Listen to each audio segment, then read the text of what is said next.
Friends, आज के video में मैं बताऊंगी किस तरह से इन दो चीज़ों के इस्तेमाल से आप अपने प्लांट में बहुत अच्छी ग्रोथ पा सकते हैं और प्लांट में फूल फल सब्जियां पा सकते हैं। सभी प्लांट्स के लिए ये दोनों चीज़ें ज़रूरी हैं। ये जो मार्च का महीना चल रहा है, इस समय इन फर्टिलाइज़र की प्लांट्स को बहुत ज़रूरत है। यदि अभी आप ये फर्टिलाइज़र अपने प्लांट्स में देते हैं तो प्लांट्स आने वाली गर्मियों में बहुत अच्छी फ्लावरिंग करेंगे। इसके साथ ही प्लांट की ग्रोथ लगातार होती रहेगी, क्योंकि कभी कभी क्या होता है, प्लांट्स में पोषक तत्वों की कमी की वजह से प्लांट की ग्रोथ रुक जाती है। प्लांट एक बार फूल देने के बाद फूल देना बंद कर देता है।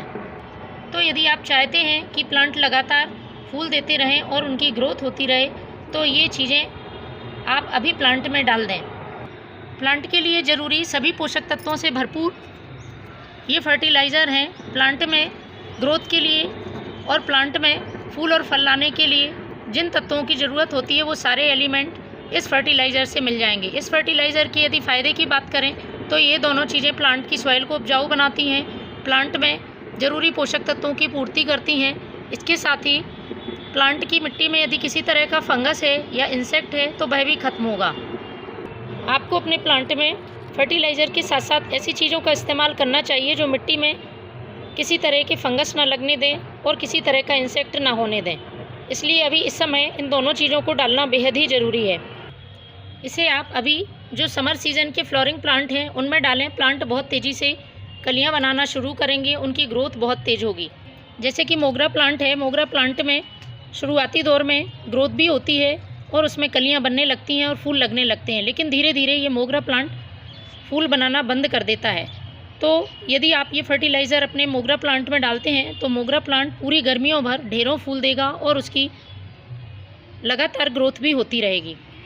Nitrogen, phosphorus, potassium, magnesium, calcium, iron, zinc जैसे कई तत्वों से भरपूर ये फर्टिलाइज़र प्लांट की जड़ों को मजबूत करता है, पत्तियां पीली नहीं पड़ने देता है, फूलों का साइज़ बड़ा होता है और लंबे समय तक फूल लगे रहते हैं। प्लांट्स में यदि बर्ड्स ड्रॉप प्रॉब्लम है, कलियां फूल बनने के पहले ही गिर जाती हैं, तो ये समस्या भी खत्म होती है। ख़ासतौर पर जो गुड़हल प्लांट है उसमें ऐसा देखा जाता है, कलियां खिलने से पहले ही गिर जाती हैं। तो ऐसा ना हो, इसके लिए आप ये फर्टिलाइज़र अपने गुड़हल प्लांट में भी इस्तेमाल कर सकते हैं। बिल्कुल जैविक फर्टिलाइज़र है और प्लांट्स में फूलों का साइज़ बहुत बड़ा करता है। पौधों में फूल लगते हैं लेकिन कभी कभी उनका साइज़ बहुत छोटा हो जाता है और वो ज़्यादा लंबे समय तक प्लांट में लगे नहीं रहते हैं। तो यदि ये समस्या आपके पौधों में है तो आप इस तरह का फर्टिलाइज़र यूज़ कर सकते हैं। और सिर्फ फूलों के लिए ही नहीं, यदि फलों का साइज़ बड़ा नहीं हो रहा है, फलों की संख्या बहुत कम आती है प्लांट में, या प्लांट फल देना शुरू ही नहीं किया है, तो आप इस फर्टिलाइज़र को डाल सकते हैं। सब्जियों की पैदावार भी ज़्यादा होती है यदि आप इस फर्टिलाइज़र का यूज़ करते हैं, तो सभी प्लांट्स के लिए इस खाद का आप उपयोग करें। चलिए मैं बताती हूँ वो दो कौन से खाद हैं और इन्हें किस तरह से अपने प्लांट्स पर यूज़ करना है। तो सबसे पहले कोई सा भी फर्टिलाइज़र आप इस्तेमाल करते हैं, मिट्टी की अच्छी तरह से आपको गुड़ाई कर लेनी है। एक दिन पहले आप गुड़ाई कर लें। मैंने इस प्लांट की सॉइल की गुड़ाई कर ली है। अब मैं थोड़ी सी इसमें जगह बनाऊंगी, साइड से आप इसकी जगह बना लें। उसके बाद मैं इस फर्टिलाइज़र का यूज़ करूंगी। इस तरह से आपको जगह कर लेनी है। तो सबसे पहले मैं इस्तेमाल करूंगी बर्मी कंपोस्ट। ये है बर्मी कंपोस्ट।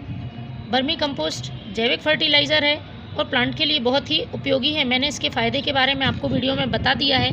तो पॉट की साइज़ के हिसाब से आपको इसका यूज़ करना है। छोटा पॉट है आप 1 मुट्ठी यूज़ करें, बड़ा पॉट है आप 2 मुट्ठी इसका यूज़ कर सकते हैं। तो पहले मैं ये बर्मी कंपोस्ट लेती हूँ, उसके बाद में आपको दिखाऊँगी ये दूसरी चीज़ कौन सी है जो इसमें मिलानी है। ये मैंने 2 मुट्ठी बर्मी कंपोस्ट ले लिया है। पॉट का साइज़ काफ़ी बड़ा है। इसके बाद जो ये दूसरी चीज़ मिलानी है वो है ये नीम खली।